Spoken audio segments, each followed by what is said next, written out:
Numa época remota, quando o mundo era ainda um vasto enigma a ser desvendado, audaciosos navegadores alçaram suas velas em direção ao desconhecido, dando início a uma das eras mais marcantes da história humana, a Era das Descobertas. Empreendendo perigosas expedições marítimas, esses destemidos aventureiros desbravaram os mares, em busca de novas rotas, riquezas incalculáveis e terras inexploradas.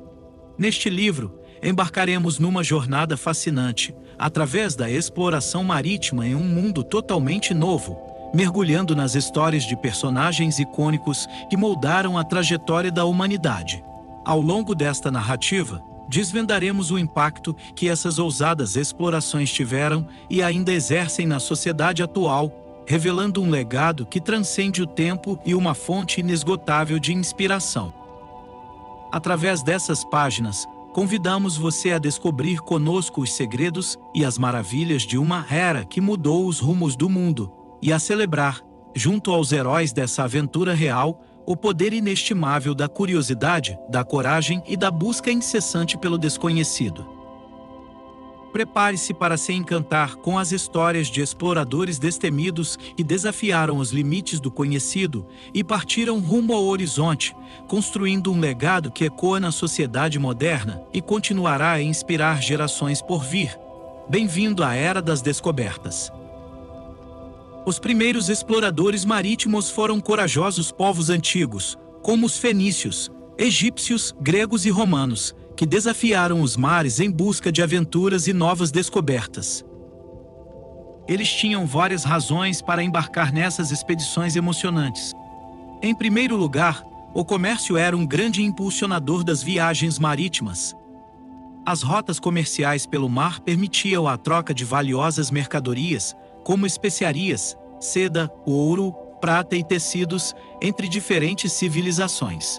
Esses produtos exóticos eram muito cobiçados e comerciados, o que impulsionou as explorações por novas terras e mares desconhecidos. Além disso, a busca por recursos naturais era outro motivo importante para os antigos exploradores.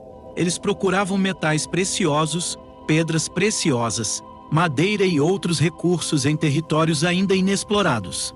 O desejo de conhecimento também movia esses aventureiros. Eles estavam ansiosos por expandir seus conhecimentos geográficos e cartográficos, e descobrir novas terras era uma forma de aprender mais sobre o mundo. O controle das rotas comerciais era outra motivação para as explorações marítimas. Ter o domínio sobre essas rotas trazia vantagens econômicas e políticas, permitindo que civilizações estabelecessem portos estratégicos e controlassem o comércio com outras regiões. A descoberta de novas terras também trazia prestígio e status para os navegadores e impérios aos quais pertenciam. Era uma maneira de mostrar poder e influência perante outras civilizações. Além disso, a expansão territorial era uma necessidade em muitos casos. Os exploradores buscavam estabelecer colônias em territórios distantes, o que exigia a exploração de novas regiões. A civilização fenícia é um exemplo notável desses primeiros exploradores. Entre os séculos XV e VI a.C., eles desenvolveram uma extensa rede de rotas comerciais pelo Mediterrâneo e além. Sua habilidade em navegação e comércio marítimo fez deles excelentes comerciantes, negociando diversas mercadorias valiosas. Navegar pelos mares era uma arte dominada com maestria pelos fenícios, um povo cujo legado marítimo ecoa através dos séculos. Suas embarcações eram verdadeiras obras-primas da engenharia naval da antiguidade, essenciais para a expansão comercial e cultural desse povo ousado.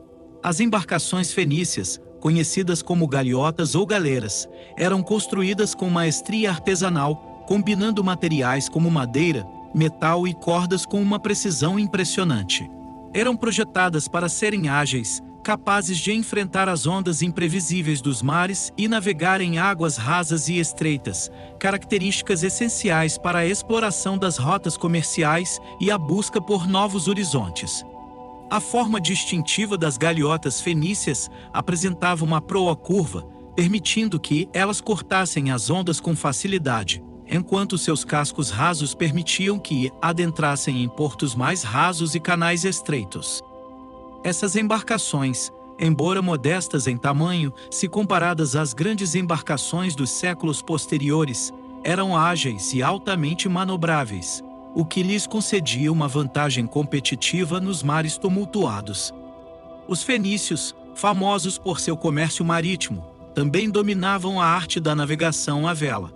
Suas galiotas podiam içar velas quadradas ou triangulares, aproveitando os ventos para aumentar sua velocidade e alcançar distâncias ainda maiores. Essa combinação de design inovador e técnicas de navegação avançadas permitiu que os fenícios expandissem sua influência através de vastas rotas comerciais, conectando povos distantes e difundindo culturas ao longo das costas do Mediterrâneo. As embarcações fenícias foram verdadeiros veículos de intercâmbio cultural, transportando não apenas mercadorias valiosas, mas também conhecimento, arte e tradições entre povos e civilizações. Seu legado como peritos da navegação e do comércio deixou uma marca eterna na história, influenciando a forma como o mundo interagia e estabelecendo os alicerces para futuras explorações marítimas que ressoam até os dias atuais. Essas galiotas, com seus cascos esculpidos pelo tempo e pelas águas, permanecem como testemunhas silenciosas de uma era de coragem, curiosidade e inovação que inspira e encanta, mesmo em meio às modernas paisagens marítimas. Embora tenham enfrentado desafios e limitações, os antigos exploradores marítimos abriram caminho para as grandes navegações que aconteceriam séculos depois, durante a Era dos Descobrimentos. Sua coragem e sede de descoberta moldaram a história e nos levaram a um mundo globalizado e interconectado. As audaciosas expedições desses destemidos navegadores desempenham um papel crucial na história da humanidade e continuam a ser uma fonte de inspiração até os dias presentes. Ao longo de séculos, a Ásia permaneceu um enigma misterioso para os europeus, cujo conhecimento limitado era baseado em relatos fragmentados e lendas antigas. Além das fronteiras da civilização, o continente estendia-se para terras desconhecidas, envoltas em mistério e incerteza. Da mesma forma, o continente africano estava envolto em segredos, com as áreas mediterrâneas conhecidas apenas parcialmente, enquanto o sul permanecia um território inexplorado. Grandes reinos africanos eram conhecidos, mas a verdadeira extensão dessas terras permanecia incerta. O bloqueio da Turquia também restringia as explorações, dificultando o avanço dos europeus além das rotas comerciais estabelecidas. As repúblicas marítimas italianas, como Gênova e Veneza, desempenharam um papel crucial no desenvolvimento de laços comerciais com a região do Mar Vermelho, abrindo caminho para uma maior exploração dessas áreas distantes. Foi somente graças ao avanço das relações comerciais das repúblicas marítimas italianas que a verdadeira exploração das terras além da Anatólia, do Mar Cáspio e do Mar Vermelho começou a se desenvolver. Os europeus, ávidos por desvendar os mistérios e riquezas dessas regiões desconhecidas, embarcaram em uma jornada de descobrimentos. Essas ousadas explorações marítimas marcaram o início de uma nova era de conhecimento geográfico e cultural. Elas abriram caminho para as grandes navegações e transformações e moldaram o mundo moderno, lançando luz sobre horizontes antes obscuros e conectando povos distantes em uma teia de intercâmbio e influência mútua. Através dessa corajosa busca pelo desconhecido, os europeus iniciaram a revelação das maravilhas e desafios de um mundo vasto e diverso, e deixando um legado eterno de exploração e curiosidade que continua a nos inspirar até os dias de hoje. Os primórdios da Era dos Descobrimentos testemunharam uma série de audaciosas expedições terrestres pela Eurásia, durante a Baixa Idade Média. Enquanto os mongóis ameaçavam com suas pilhagens e destruição, também consolidaram vastas regiões da Eurásia, estabelecendo a paz mongol a partir de 1206. Esse período de paz propiciou condições favoráveis para a abertura de rotas comerciais e vias de comunicação, estendendo-se desde o Médio Oriente até a China. Esse desenvolvimento despertou a curiosidade e o interesse comercial de alguns europeus, em especial os italianos, que buscavam explorar o Oriente, já que o comércio entre Europa e Médio Oriente estava amplamente controlado pelas repúblicas marítimas italianas de Gênova, Veneza e Augusta, que mantinham estreitos laços com o Levante. O primeiro viajante notável dessa época foi Giovanni da Piandrea Carpini, que empreendeu uma jornada à Mongólia e retornou entre 1241 e 1247. No entanto, o mais célebre entre esses viajantes foi Marco Polo, um veneziano que percorreu toda a Ásia entre 1271 e 1295. Seu relato sobre a estadia na corte de Kublai Khan, membro da dinastia Yuan, tornou-se amplamente conhecido na Europa e se estabeleceu como uma das principais fontes de informação da época. Outro notável viajante foi Ibn Battuta, um estudioso marroquino de Tanger, que embarcou em extensas viagens pelo norte da África, Europa, Oriente Médio e Ásia, alcançando a China entre 1325 e 1354. Apesar dessas explorações, suas influências imediatas foram limitadas devido ao rápido colapso do Império Mongol, que tornou as rotas para o Oriente mais perigosas e difíceis de percorrer. A eclosão da epidemia de peste negra no século XIV também teve um impacto significativo, interrompendo viagens e comércio. Além disso, o surgimento do Império Otomano, com suas políticas agressivas e expansionistas, restringiu ainda mais as rotas terrestres para a Ásia. Especialmente após a queda de Constantinopla em 1453. Esses eventos marcaram uma fase crucial na história das explorações, influenciando as rotas comerciais e abrindo caminho para a busca de novas terras e oportunidades além do mundo europeu conhecido. Posteriormente, essas explorações terrestres seriam parte do combustível que impulsionou as grandes navegações em direção às Américas, África e Ásia, redesenhando o curso da história mundial e consolidando uma era de descobrimentos sem precedentes. Em 1368, a dinastia Ming ascendeu ao poder na China, marcando o fim ao domínio mongol da dinastia Yuan, restaurando a soberania chinesa sobre grande parte do território. Antes disso, os chineses já haviam estabelecido uma vasta rede de relações comerciais que abrangia diversas regiões da Ásia, assim como o mundo árabe, a África Oriental e o Egito. Um dos momentos mais notáveis da dinastia Ming ocorreu entre 1405 e 1421, durante o governo do terceiro imperador, Yongle.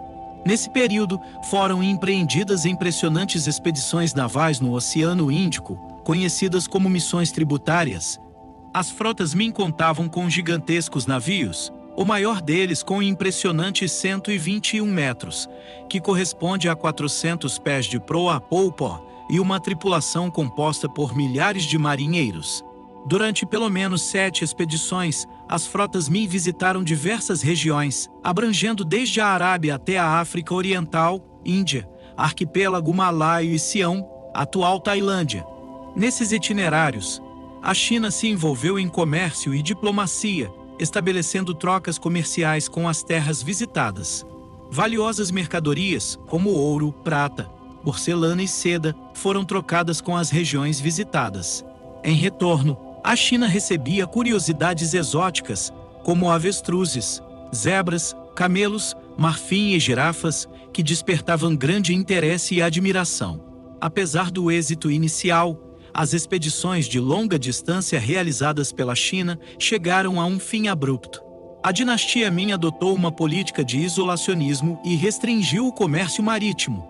Após a morte do imperador Yongle, as viagens foram canceladas e o interesse chinês por terras estrangeiras diminuiu significativamente, rotulando-as como bárbaras. Assim, esse período de explorações marítimas chinesas chegou a seu término, e a China mergulhou em um longo período de isolamento do restante do mundo. Essa política de isolamento só seria rompida muito tempo depois, quando a China voltou a abrir-se ao comércio e à exploração. No entanto, as grandiosas expedições marítimas nunca foram retomadas.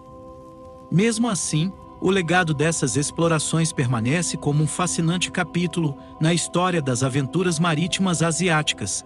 As viagens realizadas pelas frotas Ming contribuíram para expandir o conhecimento sobre o mundo e demonstraram a grandeza do poder marítimo chinês na época. Embora tenham cessado, as memórias dessas expedições perduram como um notável exemplo do espírito aventureiro e da busca por novos horizontes na história da China. Durante os séculos 7 ao 15, a República de Veneza e outras repúblicas marítimas vizinhas detiveram um monopólio lucrativo no comércio europeu com o Médio Oriente. Essa atividade comercial enriqueceu essas cidades extraordinariamente, especialmente por meio da venda de seda e especiarias, incluindo incensos, ervas, drogas e ópio. As especiarias tinham um valor inestimável na Idade Média e eram altamente desejadas, sendo utilizadas não apenas na medicina, mas também em rituais religiosos, cosméticos, perfumes e como aditivos alimentares e conservantes. Todas essas especiarias eram importadas da Ásia e da África. Os comerciantes muçulmanos, descendentes de navegadores árabes do Iêmen e Omã, controlavam as rotas no Oceano Índico, adquirindo as especiarias do Extremo Oriente e transportando elas para centros comerciais na Índia, como Calicut. A partir desses pontos, as especiarias seguiam para o oeste, passando por Hormuz, no Golfo Pérsico, e Jidá, no Mar Vermelho, antes de chegarem às terras mediterrâneas. Os mercadores venezianos, em especial, assumiram a tarefa de distribuir essas especiarias por toda a Europa. No entanto, em 1453, a queda de Constantinopla nas mãos do Império Otomano bloqueou importantes rotas marítimas e terrestres, elevando os preços das especiarias a níveis exorbitantes. Enquanto isso, os mercadores da República de Gênova, em meio a conflitos com Veneza e redução de suas atividades no Mar Negro, redirecionaram seus esforços para o comércio no norte da África. Eles negociavam trigo e azeite, além de buscar prata e ouro. A falta de metais preciosos era um problema constante para os europeus, uma vez que suas moedas eram destinadas ao comércio oriental do qual estavam excluídos. Além disso, as minas europeias estavam se esgotando, o que levou ao desenvolvimento de um complexo sistema bancário para gerenciar os riscos envolvidos no comércio. Foi em 1297 que o rei de Portugal, demonstrando interesse no comércio externo, organizou a exportação para outros países europeus. Nessa época, surtos de peste bubônica causaram despovoamento em Portugal, levando muitos a se concentrarem nas atividades marítimas, como pesca e comércio. O rei ordenou as primeiras explorações marítimas com o apoio de genoveses. Em 1341, as Ilhas Canárias, que já eram conhecidas pelos genoveses, foram oficialmente descobertas sob o patrocínio do rei português. O marco significativo aconteceu em 1415, quando os portugueses alcançaram a conquista de Ceuta, marcando o início da expansão portuguesa.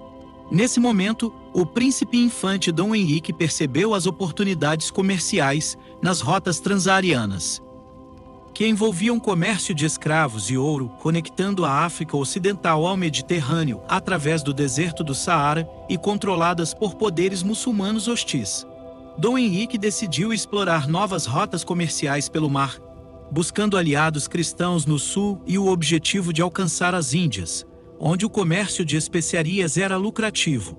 Financiando expedições exploratórias com seu próprio patrimônio, ele atraiu comerciantes e navegadores interessados nessas novas rotas marítimas. A partir de 1422, várias expedições ao longo da costa africana ultrapassaram o Cabo Não, que era considerado pelos europeus e árabes naquela época como impossível de atravessar. Apesar da derrota em Tânger, em 1437, os portugueses persistiram em suas explorações na costa africana. Ficou claro que essa área da costa africana poderia sustentar uma atividade comercial, independentemente de novos avanços. Em 1453, a queda de Constantinopla impactou negativamente as relações comerciais estabelecidas. Em 1455, o Papa Nicolau V emitiu uma bula que declarava que as terras e mares descobertos além do Cabo Bojador pertenciam aos reis de Portugal. Essa bula autorizou o comércio e conquistas contra infiéis e pagãos, permitindo sua escravização perpétua e inaugurando a política de mar fechado no Atlântico. As viagens pioneiras foram fundamentais para a expansão dos horizontes portugueses e para o estabelecimento do país como uma potência marítima nos séculos seguintes. Em 1460, Pero de Sintra chegou à Serra Leoa, contribuindo para a crescente presença portuguesa na região. Infelizmente, o príncipe infante Dom Henrique faleceu em novembro do mesmo ano, mas seu legado de exploração e descoberta continuou a inspirar os navegadores portugueses. Dom João II assumiu a organização das explorações africanas em 1474 e impulsionou a busca por uma rota marítima para as Índias, objetivando reduzir os custos nas trocas comerciais e tentando monopolizar o lucrativo comércio de especiarias. A partir de 1487, Bartolomeu Dias atingiu o Cabo da Boa Esperança, estabelecendo a ligação náutica entre o Atlântico e o Oceano Índico, um marco importante no avanço da exploração marítima portuguesa. O projeto de chegar às Índias foi mantido por seu sucessor, Dom Manuel I, que designou o experiente navegador Vasco da Gama para liderar a expedição. Em 1498, Gama alcançou com sucesso as Índias, estabelecendo uma rota marítima direta e abrindo novas possibilidades para o comércio de especiarias. Essas explorações ousadas fizeram parte do processo de expansão marítima portuguesa, que gradualmente estabeleceu o país como um império em formação. O cenário das grandes navegações, a Coroa de Castela, rival de Portugal, demorou um pouco mais para ingressar nas explorações do Atlântico. Foi somente no final do século XV que os espanhóis, após a unificação das coroas de Castela e Aragão e a conclusão da Reconquista, mostraram-se empenhados em buscar novas rotas comerciais e expandir seus territórios. Vale destacar que a Coroa de Aragão já detinha poder marítimo no Mediterrâneo, controlando importantes territórios no leste da Espanha, sudoeste da França e ilhas estratégicas como Maiorca, Sicília, Malta, o Reino de Nápoles e a Sardenha, estendendo sua influência até a Grécia. Um marco crucial foi alcançado em 1492, quando os reis católicos conquistaram o Reino Mouro de Granada. Essa vitória permitiu o acesso às mercadorias africanas que Granada fornecia por meio de tributos a Castela. Aproveitando essa conquista, os monarcas decidiram financiar a expedição do genovês Cristóvão Colombo. É interessante notar que Colombo havia se apresentado 2 vezes ao rei Dom João II de Portugal, sem sucesso. No entanto, os espanhóis enxergaram a oportunidade de desviar o comércio de Portugal com a África e, a partir disso, alcançar a Ásia navegando para o oeste. Partindo de Palos de la Frontera, em 3 de agosto de 1492, Cristóvão Colombo embarcou na coroa espanhola com 3 pequenas embarcações, a nau Santa Maria e as caravelas Niã e Pinta. Após semanas de navegação, em 12 de outubro do mesmo ano, Colombo avistou terra, a qual ele chamou de Índias Ocidentais, mas que na verdade era uma ilha nas Bahamas que recebeu o nome de São Salvador. Continuando sua jornada, Colombo alcançou Cuba e, em seguida, White, ao qual deu o nome de Hispaniola, acreditando que havia chegado à Índia. Ele estabeleceu uma pequena colônia nessa ilha antes de regressar à Europa. Em sua segunda viagem em 1493, Colombo avistou as Antilhas e chegou a Porto Rico. Ao retornar à Hispaniola, encontrou a colônia que havia deixado anteriormente destruída pelos indígenas. Deixando outro grupo de colonos, ele seguiu para o oeste e alcançou a Jamaica. Durante essa viagem, fundou Isabela, conhecida atualmente como Santo Domingo, na República Dominicana, tornando-se assim a primeira povoação europeia no continente americano. Inicialmente, os espanhóis ficaram desapontados com suas descobertas, uma vez que, ao contrário da África ou Ásia, as ilhas do Caribe ofereciam pouco em termos de comércio. Porém, essa frustração os levou a focar seus esforços colonizadores nas próprias ilhas. Somente mais tarde, com a exploração do interior do continente, a Espanha encontraria a tão almejada riqueza, especialmente na forma de prata e ouro em abundância. Ao chegar às Américas, os espanhóis se depararam com impérios tão grandes e populosos quanto os da Europa. Contudo, Mesmo enfrentando impérios Azteca no México, conquistado em 1521, e Inca no Peru, conquistado em 1532, os pequenos grupos de conquistadores espanhóis, com o auxílio de grandes exércitos de ameríndios, conseguiram vencer esses estados. É importante mencionar que nesse período, pandemias de doenças como a varíola europeia devastaram as populações indígenas. Com a soberania espanhola estabelecida, a exploração se concentrou na extração e exportação de ouro e prata. Assim, as explorações marítimas da Coroa de Castela abriram caminhos para um novo mundo, repleto de desafios e oportunidades, e impulsionaram o início da colonização europeia nas Américas. O legado dessas expedições continua a ressoar na história global, moldando culturas e sociedades e deixando uma marca primordial na trajetória da humanidade. Após a famosa chegada de Cristóvão Colombo às Índias Ocidentais, surgiu a necessidade de estabelecer uma divisão de zonas de influência entre espanhóis e portugueses para evitar conflitos futuros.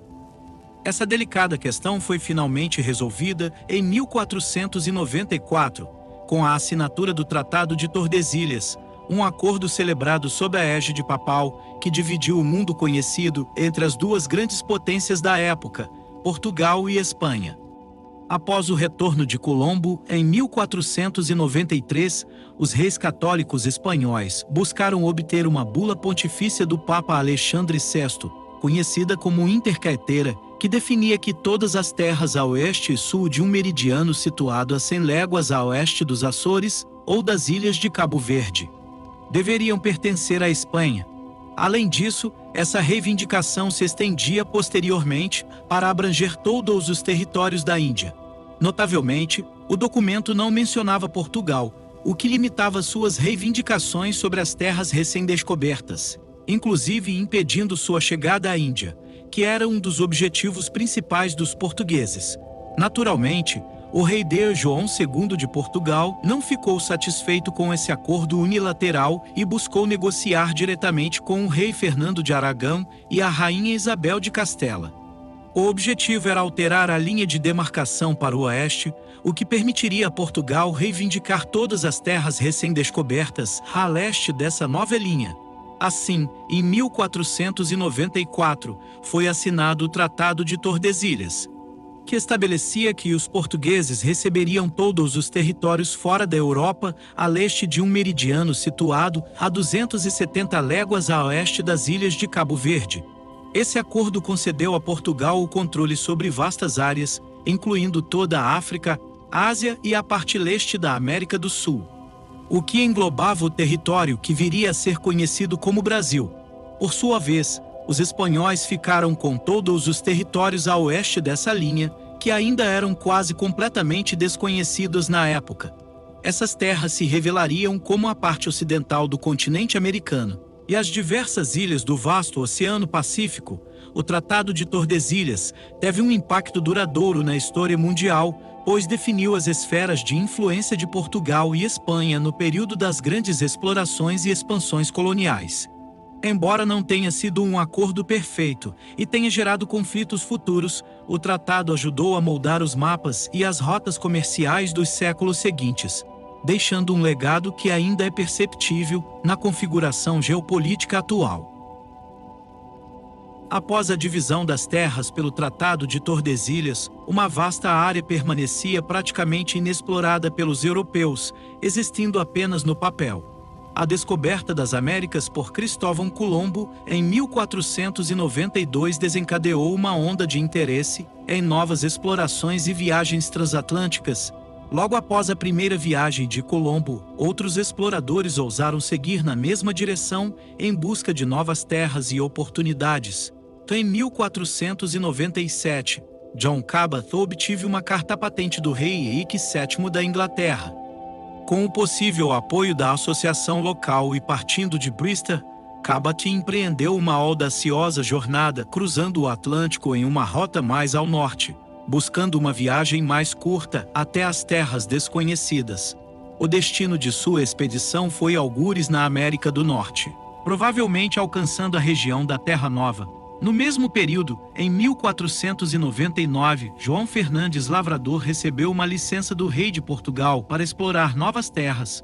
Junto com Pero de Barcelos, avistou pela primeira vez a área que ficaria conhecida como Labrador, nomeada em sua homenagem. Após essa expedição, Lavrador possivelmente partiu para Plista, navegando em nome da Inglaterra, mostrando como as expedições exploratórias frequentemente envolviam uma combinação de esforços entre diferentes reinos. Essas explorações após o Tratado de Tordesilhas expandiram ainda mais os horizontes europeus, revelando um mundo novo e desconhecido. As terras recém-descobertas representavam oportunidades para riqueza e glória para as nações exploradoras. No entanto, também acenderam disputas sobre o controle e reivindicação dessas terras, criando tensões diplomáticas e políticas entre as potências europeias. As explorações transatlânticas desempenharam um papel crucial na formação do que viria a ser conhecido como o Novo Mundo, conectando culturas e povos de diferentes continentes. Esses esforços pioneiros prepararam o terreno para futuras expedições e a abertura de rotas comerciais que revolucionariam o comércio global e o intercâmbio cultural. O legado desses exploradores corajosos perdura até hoje, sendo parte essencial da história das grandes navegações e da descoberta das Américas. No ano de 1497, seguindo o plano traçado por seu predecessor, o recém-coroado rei Dom Manuel I de Portugal empreendeu uma ambiciosa missão exploratória para encontrar uma nova rota marítima para as Índias. O objetivo era contornar o continente africano e chegar às preciosas terras do Oriente. Em 1499, a notícia se espalhou rapidamente. Os portugueses haviam alcançado as verdadeiras Índias, conforme relatado numa carta enviada pelo rei português aos reis católicos, logo após a chegada da famosa frota. Enquanto Cristóvão Colombo partia em novas viagens para explorar a América Central, uma segunda grande armada portuguesa foi enviada em direção à Índia. Sob o comando de Pedro Álvares Cabral, essa frota partiu de Lisboa em 9 de março de 1500. Composta por 13 navios e cerca de 1.500 homens, incluindo experientes navegadores como Bartolomeu Dias, Nicolau Quírio e o escrivão Pero Vaz de Caminha. Para evitar a calmaria no Golfo da Guiné, eles adotaram uma rota sudoeste numa grande manobra conhecida como a Volta do Mar. Em 21 de abril, avistaram uma montanha que chamaram de Monte Pascoal. No dia seguinte, desembarcaram na costa, chegando em 25 de abril a um porto que denominaram de Porto Seguro. Cabral enviou um emissário a Portugal com a notícia importante de que haviam descoberto novas terras a leste da linha de Tordesilhas. Acreditando que fosse uma ilha, Cabral denominou a nova terra de Ilha de Vera Cruz. Posteriormente, o nome Brasil foi atribuído à terra em referência à madeira pau-brasil frequentemente encontrada no litoral amazônico. E esse nome passou a ser amplamente utilizado durante o período colonial, entre 1530 e 1815. Outra versão sugere que a primeira viagem de europeus ao território brasileiro ocorreu em 26 de janeiro de 1500, quando o navegador espanhol Vicente Yaces Pinzón chegou ao Cabo de Santo Agostinho, no litoral sul de Pernambuco. Essas expedições marcaram o início da exploração dessas terras. A América foi assim nomeada em 1507 pelos cartógrafos Matan Walsingham e Macaias Weyman, provavelmente inspirada em Américo Vespúcio, o primeiro europeu a sugerir que as terras recém-descobertas não eram a Índia, mas sim um novo mundo, que se tornou muito popular na Europa. Essas expedições portuguesas e o legado de Américo Vespúcio desempenharam um papel fundamental na descoberta e exploração das terras do Novo Mundo. A abertura dessas rotas marítimas inaugurou um novo capítulo na história da humanidade, conectando culturas e povos de diferentes continentes e transformando radicalmente o comércio global e as perspectivas geográficas da época. O espírito aventureiro e corajoso desses exploradores abriu caminho para o desenvolvimento de uma nova era de explorações, intercâmbio cultural entre o Velho e o Novo Mundo. Em 1516, vários portugueses insatisfeitos com a coroa portuguesa se reuniram em Sevilha, ao serviço do recém-coroado Carlos I de Espanha. Esse grupo incluía navegadores experientes, cartógrafos habilidosos, cosmógrafos e um mercador flamengo. Entre eles estava Fernão de Magalhães, que já havia navegado na Índia, sob o comando de D. Manuel I até 1512, e tinha contatos nas Molucas. Magalhães desenvolveu a teoria de que as ilhas estariam sob a esfera de influência espanhola estabelecida por Tordesilhas e que existia uma passagem no Atlântico Sul, baseado em estudos dos irmãos Faleiro. Consciente dos esforços da coroa espanhola em encontrar uma rota para as Índias navegando para o oeste, Magalhães apresentou seu ambicioso projeto para alcançar esse objetivo. A coroa espanhola e Cristóvão de Haro financiaram a expedição de Fernão de Magalhães, que partiu de Sevilha em 10 de agosto de 1519 com uma frota de 5 navios. O objetivo era chegar às Molucas navegando pelo oeste, tentando recuperá-las para a esfera econômica e política da Espanha. A frota seguiu rumo ao sul, evitando o território português no Brasil e tornando-se a primeira a chegar a Tierra del Fuego, no extremo das Américas. Em 21 de outubro, a partir do Cabo Virgenes, iniciou-se uma árdua viagem de 600 quilômetros através do estreito, que foi então nomeado de Todos os Santos, atualmente conhecido como Estreito de Magalhães.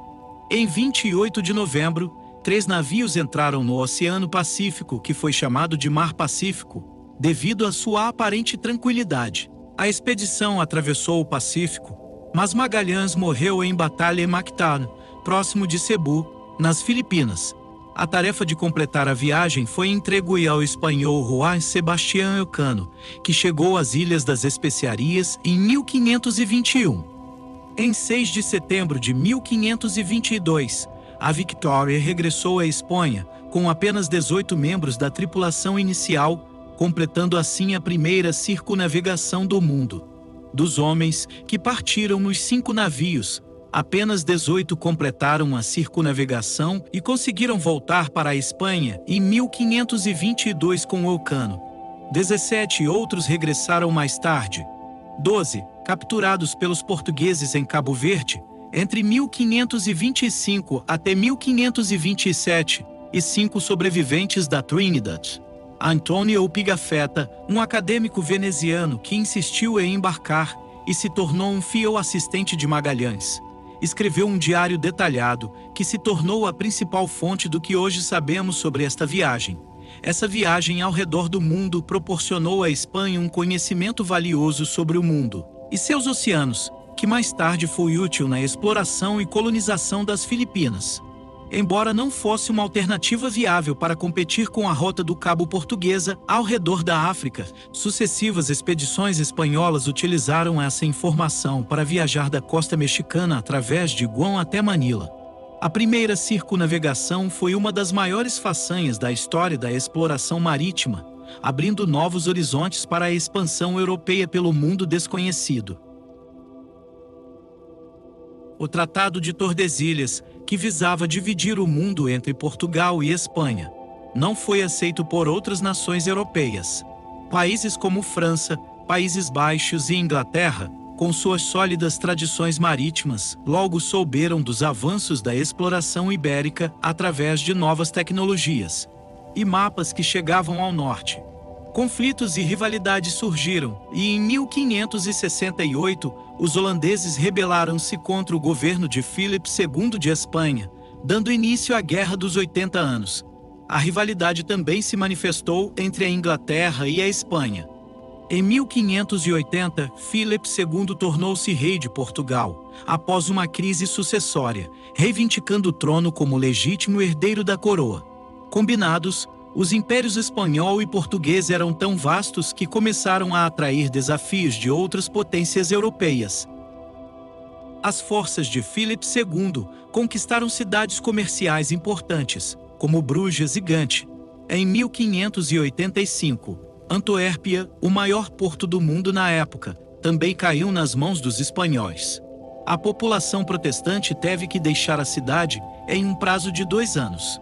Muitos se estabeleceram em Amsterdã, incluindo artesãos, ricos comerciantes de cidades portuárias e refugiados de perseguições religiosas, como os judeus sefarditas que fugiram de Portugal e Espanha, e mais tarde, os huguenotes da França. Os peregrinos calvinistas também passaram algum tempo lá antes de partir para o Novo Mundo. Essa imigração em massa impulsionou o crescimento de Amsterdã, transformando rapidamente em um dos centros comerciais mais importantes do mundo. Após a derrota da invencível Armada Espanhola em 1588, o comércio marítimo sofreu uma enorme expansão. Os holandeses emergiram rapidamente como uma potência marítima notável. Seus marinheiros já haviam participado em expedições portuguesas para o Oriente, demonstrando habilidades de navegação e cartografia. Enquanto isso, Portugal começava a revelar dificuldades em administrar e defender seu vasto império oriental. A falta de recursos financeiros e humanos tornou-se evidente, e a competição com outras grandes potências crescia à medida que exploradores holandeses, franceses e ingleses estabeleciam postos de comércio cada vez mais a leste, enfraquecendo a posição portuguesa.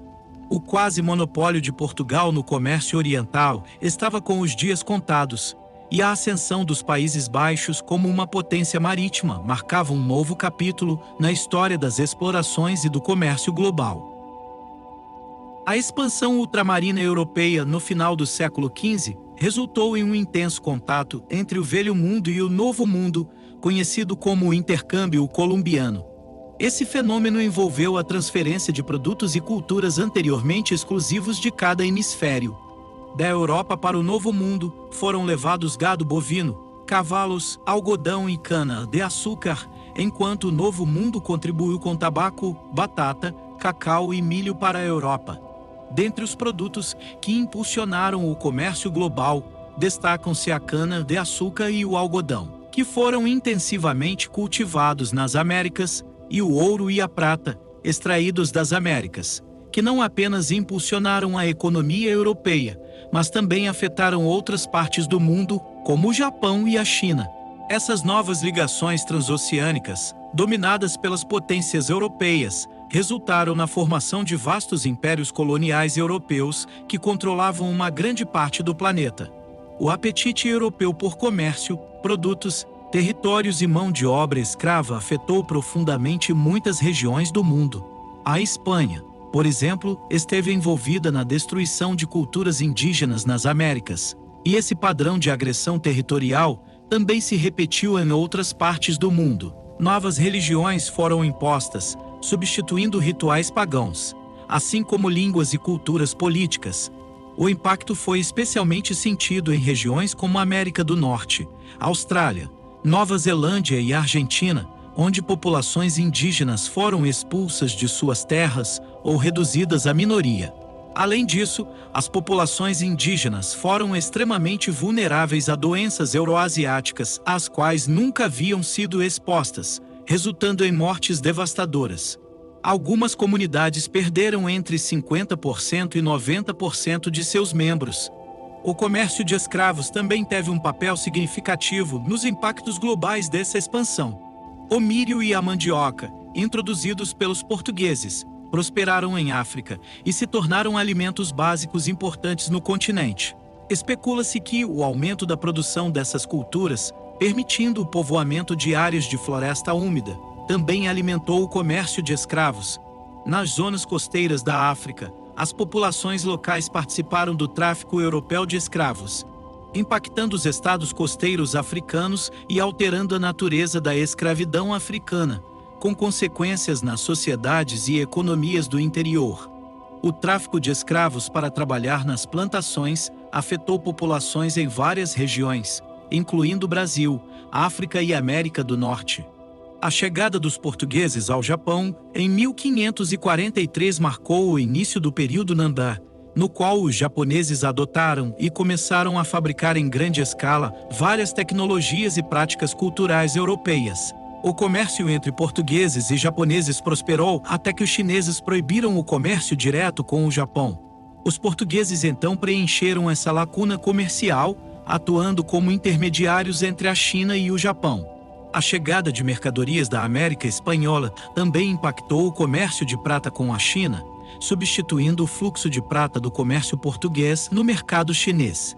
O comércio marítimo entre a Europa e outras partes do mundo trouxe uma maior variedade de produtos e riquezas para a Europa, impulsionando seu crescimento econômico e transformando a dinâmica do comércio global. O intercâmbio de produtos de luxo, especiarias e metais preciosos gerou uma profunda integração econômica e cultural entre diferentes partes do mundo, marcando o início da globalização.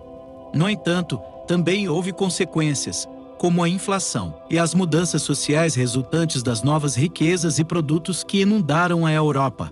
O comércio marítimo e os descobrimentos abriram novas rotas comerciais e aproximaram diferentes culturas, mas também levaram a conflitos e rivalidades entre as nações europeias em busca de controle sobre as rotas comerciais e territórios ultramarinos. A Era das Descobertas foi uma época de audácia e coragem, em que destemidos navegadores se lançaram aos mares desconhecidos em busca de novas rotas, terras exóticas e tesouros inimagináveis. Ao longo dessa emocionante jornada de exploração marítima, eles desvendaram um mundo até então inexplorado, enriquecendo a história da humanidade com conhecimento, cultura e comércio. O impacto dessa era de descobertas é profundo e permanece vivo na sociedade atual. As rotas estabelecidas pelos grandes exploradores ainda são fundamentais para o comércio global, conectando nações distantes e facilitando o intercâmbio de ideias, produtos e tecnologias. Além disso, as interações culturais resultantes dessas explorações enriqueceram a diversidade do mundo e moldaram a identidade de inúmeras nações. O legado desses aventureiros corajosos é uma inspiração para as gerações subsequentes. Suas histórias nos ensinam a importância de olhar além do horizonte, abraçar o desconhecido e enfrentar desafios aparentemente impossíveis com resiliência e determinação. Eles nos lembram que o conhecimento é uma busca contínua e que a curiosidade é um dos motores mais poderosos da inovação. É com profunda gratidão que olhamos para esses personagens icônicos que protagonizaram essa aventura real, com bravura e persistência. Esses homens corajosos abriram caminhos e mudaram o curso da história, enfrentando o desconhecido em nome da humanidade. Seus nomes ecoam através dos séculos, sendo uma lembrança constante de que não devemos temer explorar o mundo em todas as suas facetas, sejam elas físicas ou intelectuais. Assim, encerramos esta narrativa com uma reflexão sobre o poder da exploração e da descoberta, e agradecemos a todos os personagens que fizeram parte dessa história extraordinária. Que suas jornadas nos inspirem a continuar desbravando o mundo com curiosidade e coragem, e que possamos sempre abraçar o desconhecido com a mesma tenacidade e determinação que impulsionaram esses navegadores rumo ao futuro que hoje desfrutamos. Sua inscrição é muito importante para nos ajudar a criar mais conteúdos informativos e contar mais uma mega história como essa.